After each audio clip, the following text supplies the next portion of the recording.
Welcome to A Bit of Board Games, a casual podcast documenting the many failures and hopefully successes of Waffle Games, as we learn the ins and outs of board game design and self-publishing. Join us on this journey as we talk about a bit of life, a bit of design, and a bit of board games.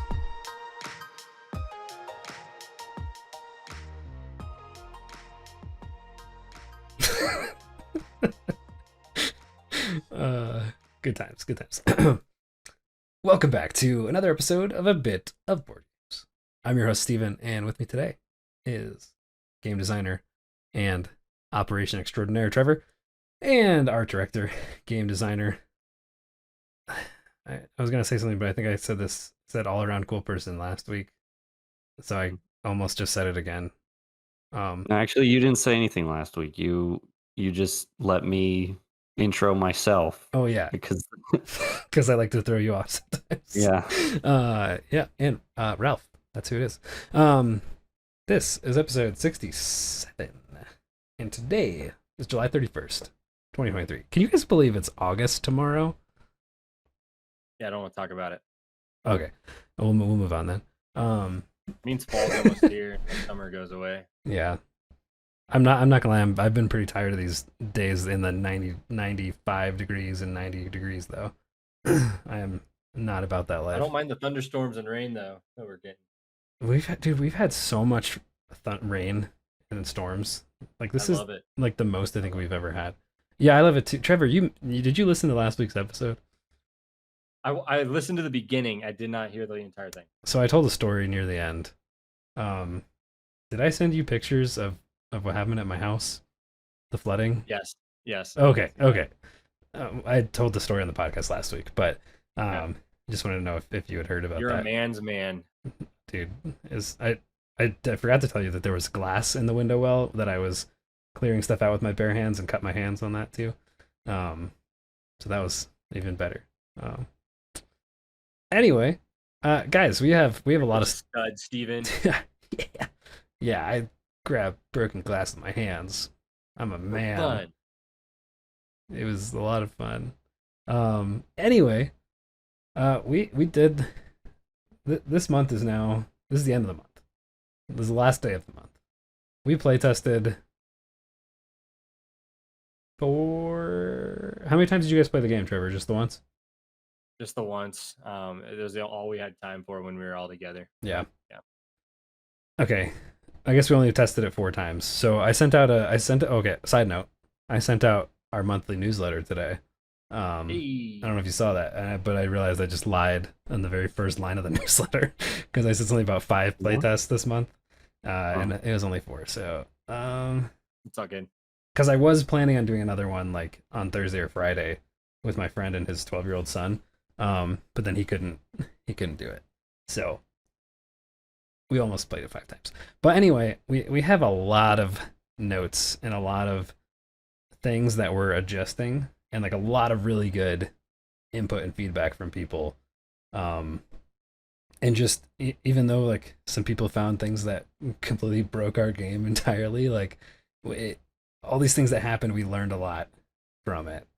And so we, just before this podcast, kind of had a business meeting to game design sesh thing to kind of go over some of these changes we're making for the next round. And that's what this is. It's an iterative process. We try stuff, we think it's a good idea, and some of the things are good ideas but need to be adjusted. Some things just, don't work, but we're trying them for that play test to see if they work or not. And anyway, play tests were super successful. Some things worked really well. Upgrade trees, awesome. People love the skill trees.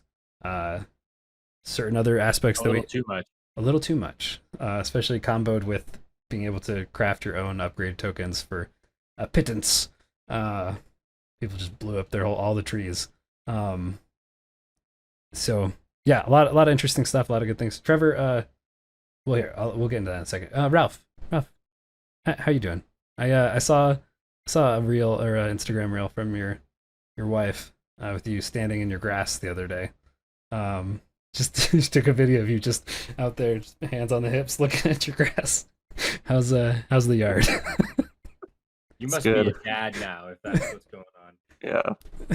I planted grass around that tree Okay. because there's like it's like green, but it's just mossy, and I would rather there be grass planted. So I'm trying to grow some like just regular grass there at that tree. But otherwise, I'm pretty good. But I'll say this: I'm better because over this weekend I was not so good. Oh, no. I don't know if you guys remember the really quick moment in I think one of our live streams where I mentioned I got stung while mowing. Yeah. So I got stung again. Dude, what? Yeah, again while mowing in the same area that I was mowing in. So I was like, okay, first time I was like, okay, I'll just be more careful. I don't know why that sucks. But then the second time I was like, this can't be a coincidence. Why am I getting stung here? But I looked around and I can't, see anything. I don't see any issues. But now looking back on it, I have no idea how I didn't see the issue. But I went back to mowing after cooling off from having been stung. It really sucks to get stung. It's yellow jackets. But they're the worst. I turn around this tree, and right there at the base of it, I happen to spot this like hole in the ground, and they're just like coming up out of there. There's just a ton of them coming up in and out of there, and I'm like, oh, okay. So I move my mower far enough away to be kind of safe, but then I just like leave very quickly, and I'm like, all right, I've got a nest. I didn't even know they could have nests in the ground, but they can, and it's it sucks, but thankfully it's easy to deal with. What everyone around here told me to do was after the fact, after I already dealt with it, was they told me, just pour gasoline on it and they'll die. They'll just die if you just dump a bunch of gasoline in. And then light which it is on effective. fire. Well, maybe sure. If you want to try that, I'm sure that'll deal with it. But that might be. I know that's probably effective, but I think it will kill your grass. So what I did instead was I waited till nightfall, where they'll be dormant, aside from maybe a few sentries or something, but they don't see well in the night. I learned a lot about yellow jackets, basically. But I waited until nightfall. I grabbed a medium-sized pot or whatever. I put some Dawn dish soap in there, filled it up with water, and boiled it on the stove. And then I went at a stealthy night mission to genocide an entire colony of yellow jackets. Oh my gosh. Wait, so you just pour it down the hole? You just pour it right in the hole, dude. It wipes them out. I went back the next morning. There was like nothing left. No one was there. Wow. Pretty much, and based off of how active they were before that, like, yeah, it pretty much instantly took care of the problem. However, I did pay for it because let me tell you, that second sting destroyed me. My foot had a terrible reaction, and oh gosh, it swelled up worse than I've never experienced this before, but my foot like swelled up really badly, and it almost seemed like we should go to the hospital or something. But I was like, no, jeez, I'm not having trouble because this was like a couple days later. I wasn't having trouble breathing or anything. It was just like it's swelled. Swelled, I think it done did swell up. Yeah, it did. Like did it start swelling 2 days later, or did it just stayed swollen for 2 days? No, dude, the first day I had this tiny little mark and like a little redness around it. Yeah, like this size. That was it. Nothing else. Jeez. And then like 2 days later, my foot was unrecognizable. I felt like I was walking around on a whoopee cushion. I just had like. Did it make the sounds too? Yeah, it did. Oh gosh, that's disgusting. No, but no, it got really bad. Out of the hole of the foot. Oh my gosh. No, but it was but now I am better. I got over it. Swelling's way down. My foot's almost back to normal. We're good. So. Jeez, man. That's insane. There was a time I was like 6 and we lived in New Jersey all the time, and I was just running around in my backyard barefoot, and like our backyard went, and then there's a slight hill, and then it was just like woods for a long ways. Mm-hmm. And I like ran back. I was just like running around, and like kind of like slipped and like slid down the hill a little bit into just like a big pile of dead leaves, and there was a hornet's nest in there, in the ground under the leaves, and so I just had a hornet just in my ankle, same kind of thing. And then I think that same year we were visiting my grandma, and we were playing out in her backyard, and dude, I got freaking stung in the temple by a hornet, like freaking side of my head right there. Oh, wow. It was the worst. And Dude, yeah, go ahead. I was just gonna say I haven't been stung that many times in my life, but every time is super memorable. Like those two, and then one other one. Actually, the trip I met my wife was a work relief trip to after Hurricane Katrina in New Orleans. Oh, you were there. You were there, Ralph. I was there. That's yeah, right. and we were carrying like debris from houses we gutted, and a yellow jacket. I was like, a yellow jacket lands on my lip, and goes man, I remember that. stings the inside of my lip, right, like that, and it was so painful. It's swelled. Now I don't know how to say the word swelled up. It swelled it up to the size of like Needless a large grape. Needless to say, it was love at first sight. When she saw Steven with that, she's like, massive bottom lip. I mean, my wife has big lips, so maybe it just felt like I was just on the same page there. Yeah, You're one of my kind. Yeah, I definitely talked with a lisp for like a few days though while it was swollen. So I remember one night you like pounded Benadryl and wiped out. I passed out. Yeah, I like missed dinner or something because I was just like, you did, I think, yeah. Dead. I'll do one story better. I was living in Illinois, and we were. Wait, Trevor, get a little closer to your mic. You're a little quiet. We were in Wheaton, Illinois. So good. And that's way better. Seems like this, Trevor. Nose on the pop filter. Come on.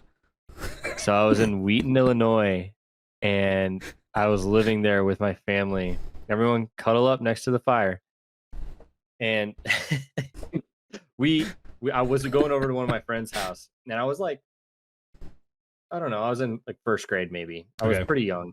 But we went in the back and we saw a hornet's nest. It was in the ground. So Ralph, I knew that they could be in the ground. And we were like, oh, that's crazy. And so we would like get squirt guns, and we were like trying to shoot them with squirt guns. We were little. We didn't know what we were doing.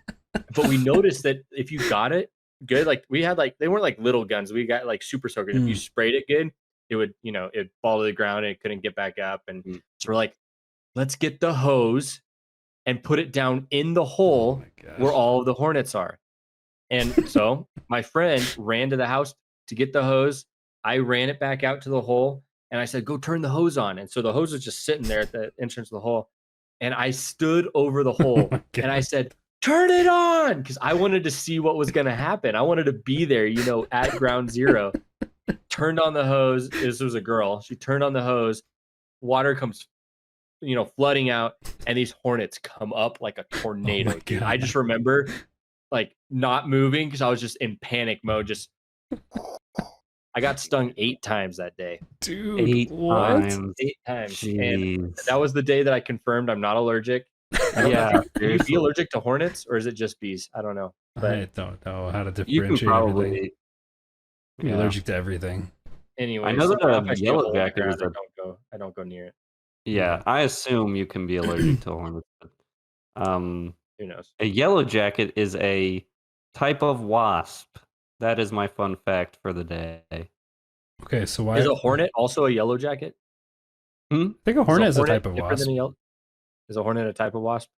Everything is a type of wasp. Oh. A bee is a type of wasp. Is a bear a type of wasp? Yeah, Ralph, is everything. Is an apple a type of wasp? Is Trevor a type of wasp? Actually, no, bees are not types of wasps, I don't think. The only thing I know for sure is that a yellow jacket is some type of wasp. I don't know. Okay. Before we move on, I forgot. So, Trevor, did you see that I added Ralph to our website? Oh, yeah. Yeah. So we put his favorite game on there. Well, we're getting an echo from someone. Did someone turn their volume off? Or up? Nope. I'm hearing myself echo in Ralph's screen. I don't think so. I saw it turn Try on again. when Anyway, my brother texted me with a screenshot of your part on the website, Ralph, with Foundry as your favorite game, and just Yeah. had like a laughing emoji on there. He thought that Yeah, I was, laughed at that that's too. pretty good. Cool. Trevor, let's just talk about that 6-player playtest that you did with your family. You know, give I us think it's our first one. Is it our first that's the 6-player first play, 6-player playtest. Ooh, I feel honored. So let's do this. And laugh. Yeah, the last. Last time anyone ever plays our game with me. Tell us overall how it went, and then kind of some highlights, and like highlights good and bad, and then what did you learn from this experience? So Yeah. So it was great. It was honestly, I feel like after all the playtests we've gone through, I honestly had tempered expectations just because it was our first time doing 6 players. I didn't know how it was going to, I don't know, feel after playing mostly 3 and 4 player games. I didn't know if it was just going to feel broken, if it took too long. All those things. I was just kind of like, I don't really have high expectations. I want it to go well, but I don't expect that it's just going to be perfect. Hmm. And based on that expectation on the front end, it actually went way better than I expected it to. Everyone enjoyed it. My sister was the only one that ended up bowing out before the actual end of the game, and I don't blame her because the game went just over 2 hours, and Jeez. it by the 1 hour mark, more like the 40, maybe more like the 30-minute mark, everyone knew who was going to win. And I'll kind of Oh, explain man. how that happened, but there were definitely some very heavy pros and some very heavy cons, and I took notes about most of it. We may go over a good majority of it, but some overviews. We had a wide range of ages playing this game, and also experience with board games and card games, which I thought was great. Um, my mother, who doesn't play as many board games, or at least as many kind of in-depth strategy RPG type games, she had a hard time keeping track of the actions, having 3 actions, and having to. She wasn't used to the sort of play of these sorts of games where, um, you gather materials, craft things, play things, and that's kind of the flow of how we do it. But she got lost in those steps because I mean, we've made some changes and we'll talk about it, but Yeah. the it made sense why she got lost because once you have 3 actions, you go, wait, was that my second action or my third action? And does this count as an action or does this just count as, the start of my turn? And so she got lost in that a little bit. I don't blame her. And also there's an upgrade that gives you an additional action. And so getting a fourth action just, compounds on that issue. Um, we, let me look at my notes. Um, we had an issue where the game didn't go. So I'll kind of walk through all the cons first, I guess. We had an issue where the game flow, obviously taking over 2 hours, the game moved a little slow, especially for 6 players. I almost thought the way we built the game that it may go quicker with 6 players. Hmm. That wasn't necessary because the reasoning behind that in my head was that maybe somebody would get to Mastercraft or Advanced sooner and be able to just kind of eliminate people at a quicker pace. There's more damage going out everywhere, and we do have a decent amount of AOE, combat cards and Sure. stuff. So I So thought it's hitting that could more be the people. case. Yeah. Yeah. Wasn't necessarily the case, obviously. And so the pace of play was a little slow. The amount of actions on your turn was a lot, and so you would play, and then with 6 players, it felt like it took like 10 minutes to get back around to you, Hmm. which didn't feel great.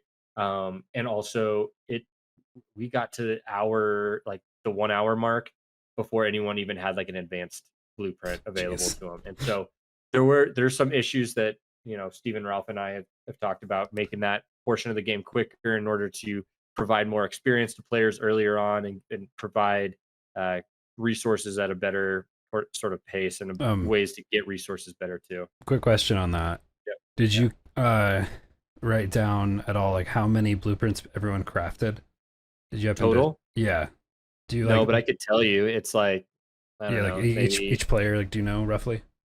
yeah, probably around 10. Okay. So what? Like, you think everyone crafted like 10 each, roughly? 10 or less. or less. Yeah. Mhm. Okay. So by it's the like end of the game. maybe like Yeah. 3 basic or 4 basic, because then they get Probably it, 4 or 5 basic, and then like 2 or 3 advanced, and maybe one or 2 mastercraft. okay. Maybe. Like there weren't very many mastercrafts by the end of the game, except for the 2 players that broke our game. And I guess I can jump into Yeah, that do it. now, unless you had a follow up No, that's it. question, Steven. Just Okay. curious. Yeah. They So with our upgrades, the way that it works is that you get 3 upgrades for free as you progress through the game, and you could also get 2, or you could get an upgrade for 2 shade cores as you go. And you could spend 2 filled shade cores to get an additional upgrade. They decided that they were just going to get 1,000,000 shade cores. Also, forgot to mention this. The way to get shade cores in our game is you roll dice to fill them Mm-hmm. after you purchase them. Well, they decided shade cores seem to be very valuable in this game. So I am going to get 10 to 15 shade cores and then roll my dice to see if I get doubles, which in our game means that you get to fill any shade cores, any empty shade cores that you have.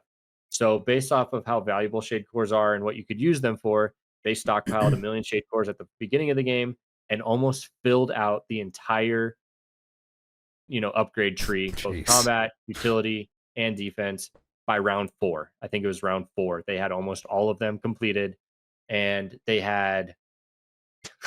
both got doubles on either their first or second turn and had like 10 filled shade cores, and you're just like, I'm gonna buy this, this, this, this, and this. That's And ridiculous. after they bought all of this, go ahead. Just saying that's ridiculous.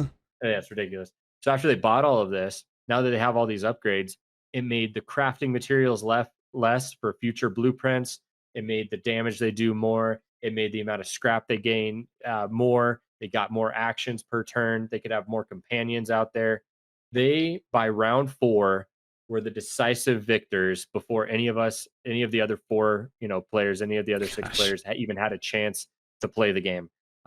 Because they kind of identified, wait, this might be a good way to go. I was, just kind of playing normal. I wanted to just let them kind of figure out, if there are ways to break the game, because we want to identify that quick as part of a play test. So I'm happy we found it. Yeah. But oh my gosh, man, by round 5, they had they had advanced blueprints available to them. They were crafting them at a crazy pace. They had, by the end of the game, my brother Matthew probably had 6 blueprints out in front of him. My brother Josh had 5 or 6 blueprints out in front of him. 2 or 3 of those being mastercraft. They're just like, I'm going to do damage to you, you, and you. I'm also going to do 6 damage to you and 3 damage to you. I also have 10 armor now. It was just insane. Like they just, and that's why my sister stopped playing about an hour in. Yeah. Because she was just like, sorry, I don't understand well enough, and they're just going to crush me. And so, don't blame her. So those were kind of some negative things. Can I jump into some positives now? Yeah, go for it. One of the comments was, man, for a game with this many different things that you can do outside of the fact that we broke it in these couple ways, the blueprints, they said they were very impressed with the balance of the blueprints. So they said that from all of the basic cards seemed very balanced, like the cost and what you get from them, whether it was defense, utility, or combat, they all felt good to play. They weren't just looking for combat cards or just looking for defense cards. Everything had its place and it felt good. It still gave them the opportunity to pick and choose what they wanted to play and discard different ones, but they loved that.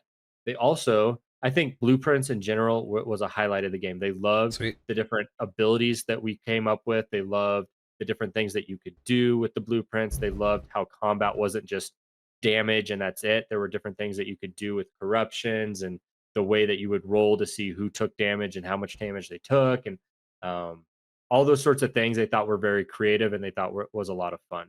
Nice. So blueprints in general was a huge win. We don't even have art for the majority of our blueprints. Yeah. And so once we get art on a lot of those, the game is gonna feel. I know personally, I love seeing the art and being like, oh, I'm gonna play this awesome sword, or this awesome bow. And right now it's this bow blueprint that has nothing on it, but I still love it because it has a cool ability. So the fact that the feel of the ability is cool enough and they don't even have any sort of like imagination attached to what it looks like or feels like, in my mind, is a huge win.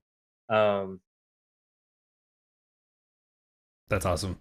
So yeah, blueprints are great. Another thing that they love, they said that there are aspects of our game that were well thought out and made them think of other games they had played, and what we did with or have been doing with our game has done how do I word this? The the functions of games that they like, we have in our game.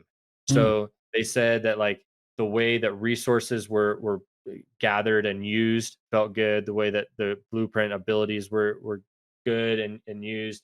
They liked the upgrade trees. They obviously we need to tweak some things about how quick you can get stuff, Yeah. but they said having upgrade trees feels really good. It makes it feel more like an RPG style Mm. game. Um, where you can really pick your journey. Do you want to be more of a combat focused player, defense focused player, utility focused player? So all of those things they said felt really good. Obviously, the things I mentioned earlier, those things should be fixed and tweaked, which we already have and we're already working on. It could even make that experience that much better. But overall, incredible experience with 6 players. I mean, going over 2 hours, it was a little excessive. We want to still, even with 6 players, try to keep it under an hour and a half in my mind. Yeah, for sure. But and I think we can accomplish that for sure with the ability to kind of move through the game faster, get experience faster. We're working on some things to tweak that. Overall, I was very pleased, and they walked away very very proud that we had come up with something like that. Awesome. Yeah, I had this thought kind of based on that, and like based on how long we want the game to be.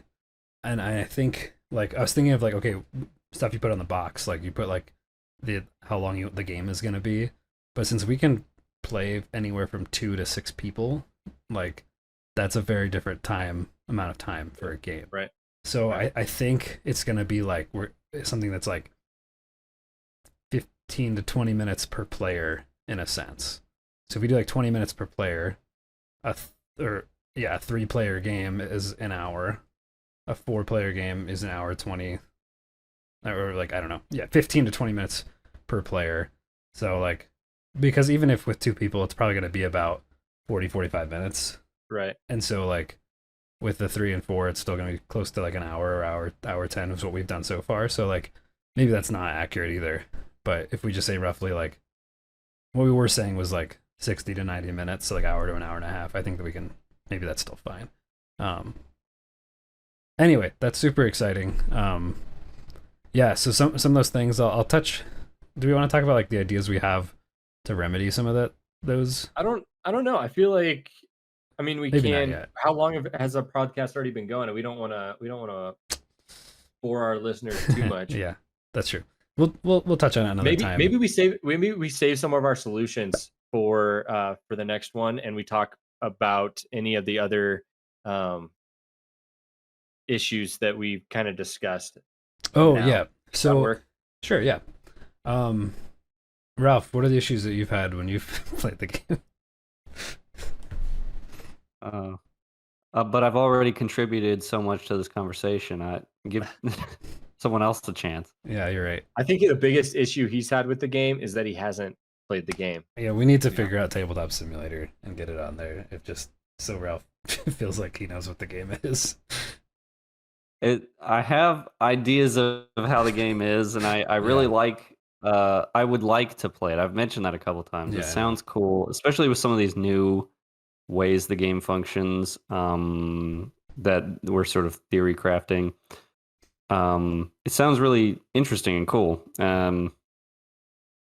Yeah, but yeah, I'll play it eventually for sure. Yeah,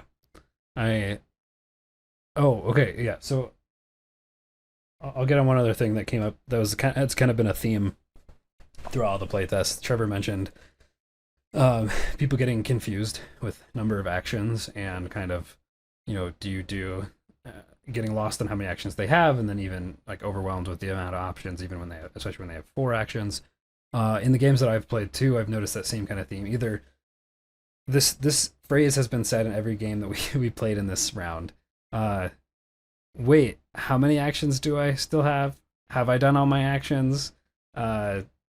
Was that 2 or 3 actions? Something to that effect has been said every single game. Does this count as an action? Right. And so with that, there's just been confusion around that. And then with my playtest as well, there was some confusion on the order of the turn, because it wasn't structured. It was kind of like, oh, you can collect your scrap, you can craft things, you can use your abilities in any order, whatever you want to do there. And so there was like one time where someone would just use all their active blueprints and then go and use their actions. So like they would use stuff and be like, oh, and now I'm gonna use my actions, and it's like, wait, you didn't do that. So the theme here is that we need some more structure, and we talked about this last week a little bit, of like simplifying some stuff and everything too. So we've got a pretty good solution to adding more structure that we're going to try next time, that simplifies the look of the board and the choices you're making as well, and then fixing some other stuff with upgrades and the cores and all that stuff too. So we've got some cool ideas there. And then this last week, Trevor and Ralph and I also had a conversation about the game, and there's this term called scope creep. People, if you're a part of any kind of creative endeavor, what was that face, Ralph? You just you look. It was a tell me more. Tell me it's more. Like I'm so drawn in. Surprised by how big this. Yeah, Ralph, do you want to tell us what scope creep is? We'll give you some talking time here. Oh, sure. Well, it's what it sounds like. Essentially, the scope of the game kind of creeps up on you. You come up with so many ideas, and it's easy to say it and ping pong off each other and kind of talk about it. But then once it comes to execution, just the manpower and sheer amount of hours it would take to actually build it all can become a little bit beyond what you were kind of even thinking the project was going to be in the first place. So yeah, that's essentially what it is. Yeah, so we've had a lot of ideas as we've progressed in this development of this game. And so the accumulation of all these little ideas that we've added here and there has made this game kind of bigger than what we initially had planned to do, which was the plan was like, hey, let's scale let's do a smaller scale game so that we can, do this, produce it, learn from our mistakes in a smaller way so that it won't be detrimental to us. And so I think the core game is great. Like everything there, I think we're still on track with that.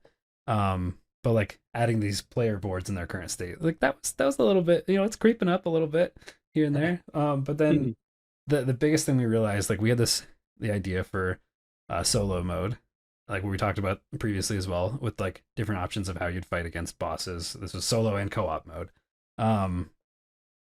And we, for the time being, are going to cut that entirely. First cut content. Yeah, but we didn't actually spend time developing it. So like, that's the reason, because like we want this game to come. We want to make this game. We want to do it well, and we haven't even started development on this co-op mode. Which one, it would bring in more people, a bigger audience, people that'd be interested in that solo and co-op side of things. And I think it'd be really fun. The idea we have, I think, is great, and I think we still might get to it someday.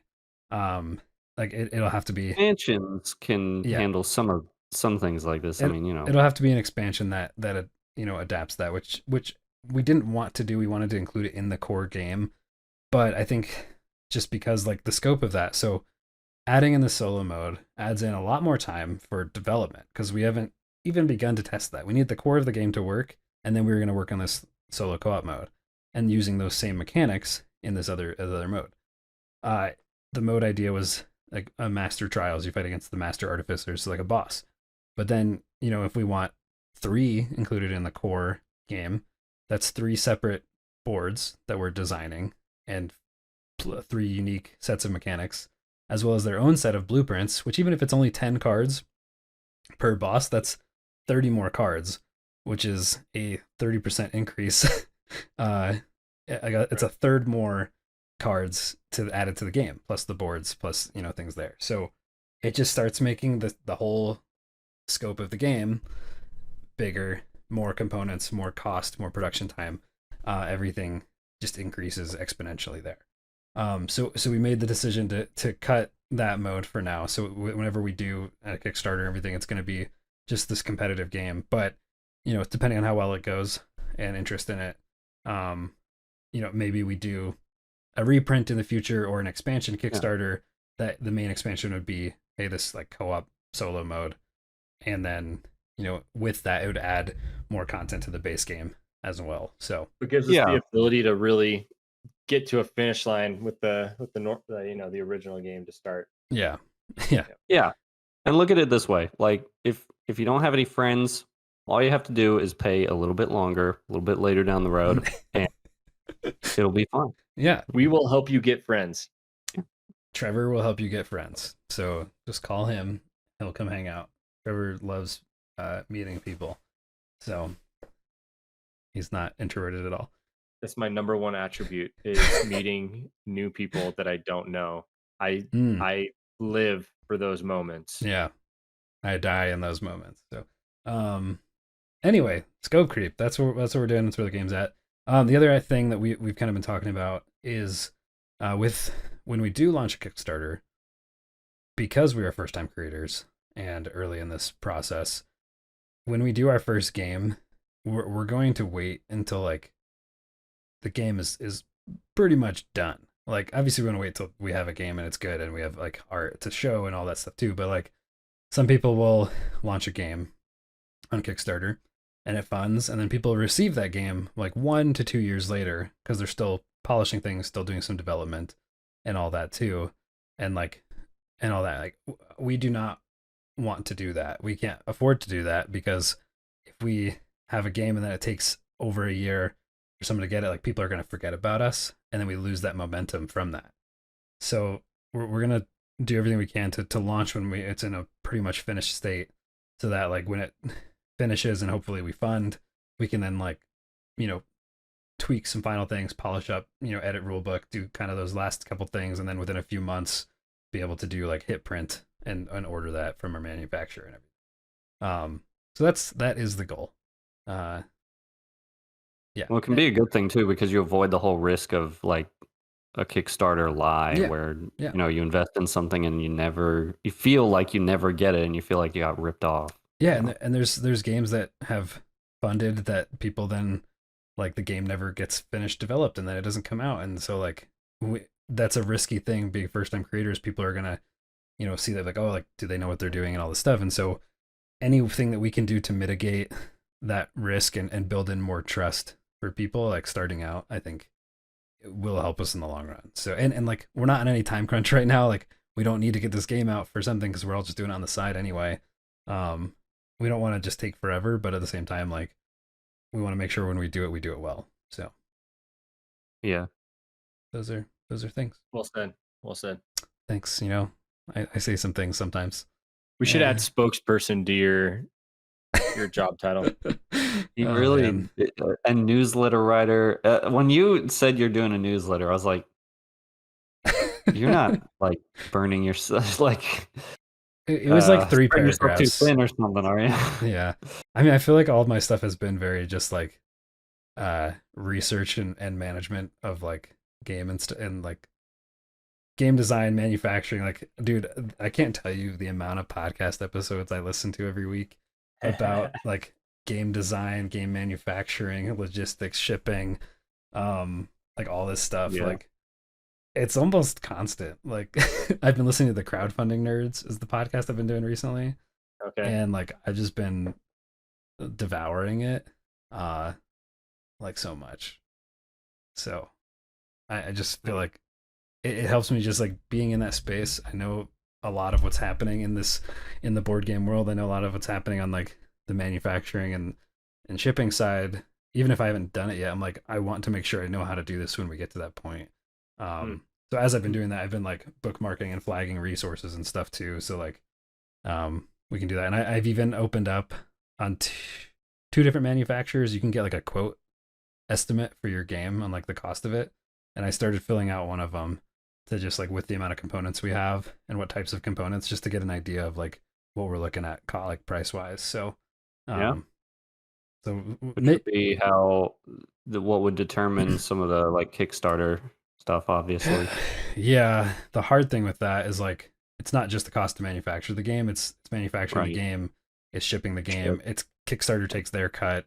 Whatever logistics company we use takes their cut, unless we want to ship it to our house and mail them all out individually. But that is the worst idea ever. So be interesting. yeah, and then like looking at like, hey, like what is the value of marketing in this? Like, how much do we want to invest in marketing? Do we want to do marketing beforehand? How much of our own audience can we build first to then leverage that? And like, there's numbers, there's things. I'm constantly just like looking at everything. So, but I love it. Like, it's a space that I love being in. So like, it's not like I'm like, oh, I have to go research this thing. It's just like, oh, like what are they going to talk about in this podcast? Ooh, what can I learn about now? Ooh, what's this new company I didn't know about? Oh my gosh. Anyway, so I'm just a big nerd about this stuff. But you're welcome. We all knew that though. That's true. Anyway, you guys got anything else to talk about today? Before I wrap us up, wrap it up, wrap us up like a tidy Christmas present. I thought you were gonna say pig in a blanket, which sounds really nice right now.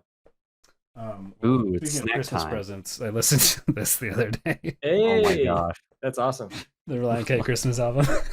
I don't even want to hear how old that album is by now.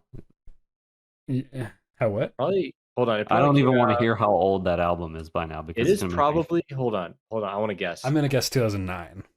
I think it's 25 years old.